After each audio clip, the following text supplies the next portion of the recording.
सम्पूर्णमा नमस्कार। आज हामीहरू सार्वजनिक खरिद ऐन 2063 को परिच्छेद 5 अन्तर्गत खरिद सम्बन्धी अन्य व्यवस्था दफा 40 देखि 46 सम्म सुन्न गइरहेका छौँ। आउनुहोस् ढिलो नगरिकन सुरु गरौँ है त। परिच्छेद 5 खरिद सम्बन्धी अन्य व्यवस्था दफा 40 सिलबन्दी दरबाउ पत्र सम्बन्धी व्यवस्था। उपदफा 1 सिलबन्दी दरबाउ पत्रद्वारा खरिद गर्न सकिने माल सामान निर्माण कार्य वा अन्य सेवाको रकमको सीमा तोकिए बमोजिम हुनेछ। उपदफा 2 सिलबन्दी दरबाउ पत्र माग गर्नु अघि खरिद गर्ने माल सामान निर्माण कार्य वा अन्य सेवाको स्पेसिफिकेसन, गुणस्तर, परिमाण, आपूर्तिका शर्तहरू र समय तथा अन्य आवश्यक कुराहरूको विवरण स्पष्ट रूपमा उल्लेख गरी सिलबन्दी दरबाउ पत्रको फारम तयार गर्नुपर्नेछ। उपदफा 3 सिलबन्दी दरबाउ पत्र माग गर्दा राष्ट्रिय वा स्थानीय स्तरको समाचार पत्रमा कम्तीमा 15 दिनको अवधि दिई सूचना प्रकाशन गर्नुपर्नेछ। उपदफा 4 एकपटक पेश भएको सिलबन्दी दरबाउ पत्र फिर्ता वा संशोधन गर्न सकिने छैन। उपदफा 5 उपदफा 2 बमोजिमका शर्तहरू पूरा गरी लागत अनुमानभित्र परेको न्यूनतम मूल्याङ्कित दरबाउ पत्र स्वीकृत गर्नुपर्नेछ। उपदफा 6 सिलबन्दी दरबाउ पत्र सम्बन्धी अन्य व्यवस्था तोकिए बमोजिम हुनेछ। दफा 41 सोझै खरिद सम्बन्धी व्यवस्था। उपदफा 1 यस ऐनमा अन्यत्र जुनसुकै कुरा लेखिएको भए तापनि देखाएको अवस्थामा माल सामान वा परामर्श सेवा वा अन्य सेवा सोझै खरिद गर्न वा निर्माण कार्य सोझै गराउन सकिनेछ। खण्ड क तोकिएको रकमसम्मको फुटकर खरिदमा। खण्ड ख खरिद सम्बन्धी शर्तहरू पूरा गर्ने प्राविधिक दक्षता वा क्षमता एउटा मात्र आपूर्तिकर्ता वा निर्माण व्यवसायी वा परामर्शदाता वा सेवा प्रदायकसँग भएमा। खण्ड ग खरिद गरिने माल सामान आपूर्ति गर्ने अधिकार एउटा मात्र आपूर्तिकर्तासँग भएको र अन्य उपयुक्त विकल्प नभएमा। खण्ड घ मौजुदा माल सामान वा सेवा वा जडित संयन्त्रको पाट पूर्जाको प्रतिस्थापन वा विस्तार गर्न आपूर्तिकर्ता वा परामर्शदाता वा सेवा प्रदायक परिवर्तन गरेमा सार्वजनिक निकायमा रहेको माल सामान वा सेवाहरू प्रतिस्थापन वा विस्तार गर्न नसकिने कुरा प्रमाणित भई साबिकको आपूर्तिकर्ता वा परामर्शदाता वा सेवा प्रदायकबाट तोकिएको सीमाभित्रको प्रोप्राइटरी स्वरूपको अतिरिक्त माल सामान वा सेवा खरिद गर्नु परेमा। खण्ड घ 1 सार्वजनिक निकायले अर्को सार्वजनिक निकायसँग कुनै खरिद गर्नु परेमा। खण्ड घ 2 अन्तर्राष्ट्रिय अन्तरसरकारी संस्थासँग सो संस्थाले तोकेको दर रेटमा माल सामान वा सेवा खरिद गर्नु परेमा। खण्ड घ 3 विशेष परिस्थितिमा खरिद गर्नु परेमा।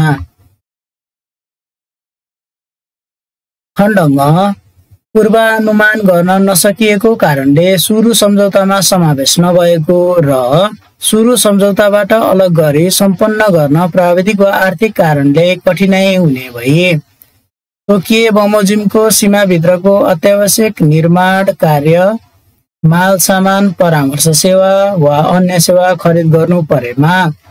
वा खण्ड च सम्बन्धित कामको लागि कुनै विशिष्ट युनिक योग्यता भएको खास परामर्शदाताको सेवा तत्काल आवश्यकता भएमा वा साबिकको परामर्शदाताबाट नै सेवा लिनुपर्ने अपरिहार्य कारण भएमा।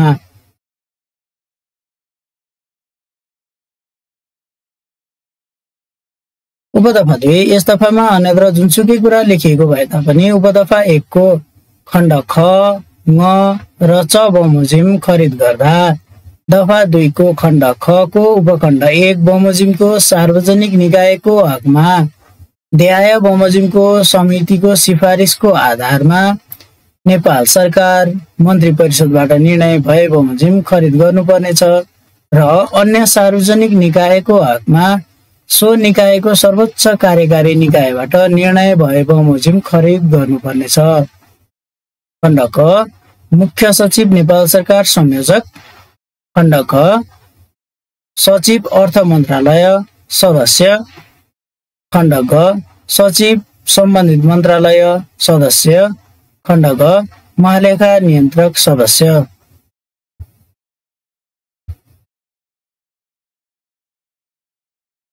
उपदफा 3 उपदफा 1 बमोजिम सोझै खरिद गर्नुपर्दा सार्वजनिक निकायले आफ्नो आवश्यकता र गुणस्तर, परिमाण, आपूर्तिको शर्त र समय सम्बन्धी विशेष कुराको तोकिए बमोजिम लिखित विवरण तयार गरी लिखित दर रेट वा प्रस्ताव एकमात्र आपूर्तिकर्ता वा निर्माण व्यवसायी वा परामर्शदाता वा सेवा प्रदायकसँग माग गरी आवश्यकता अनुसार वार्ता गरी खरिद गर्न सक्नेछ।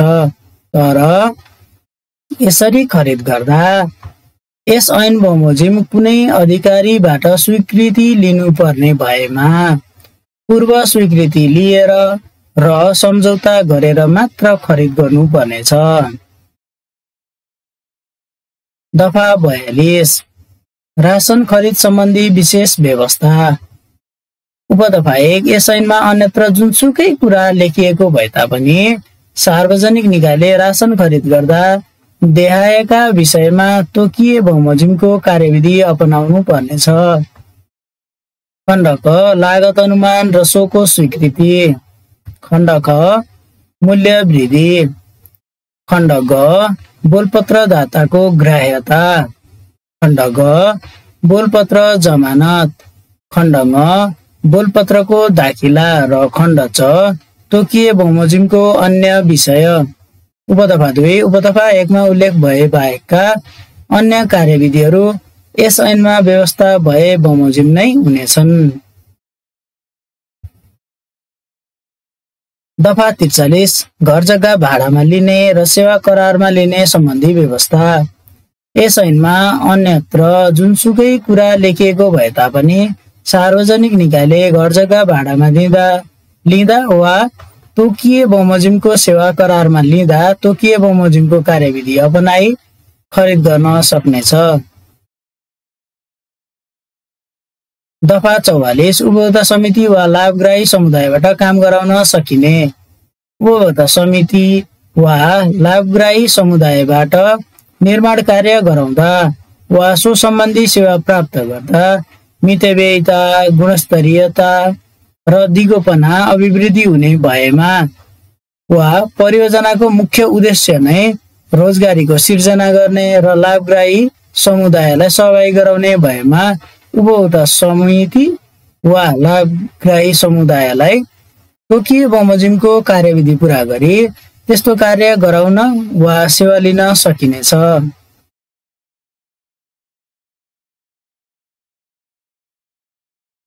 दफा 45 अमानतबाट काम गर्न वा गराउन सकिने। उपदफा 1 सामान्य प्रकृतिको मर्मत सम्भार, सानातिना नियमित कार्य वा सरसफाई जस्ता कार्य अमानतबाट काम गर्न वा उपभोक्ता समितिबाट काम गराउन सकिनेछ।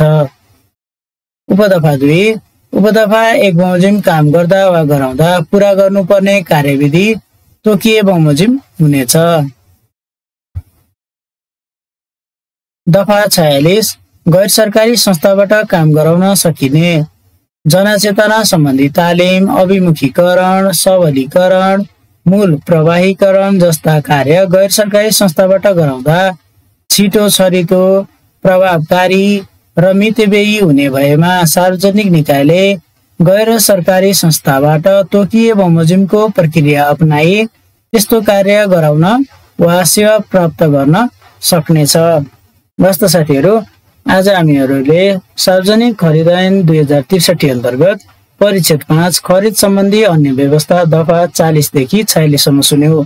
बाँकी अर्को भागमा लिएर आउनेछु। त्यो दिनसम्मको लागि धन्यवाद। नमस्कार।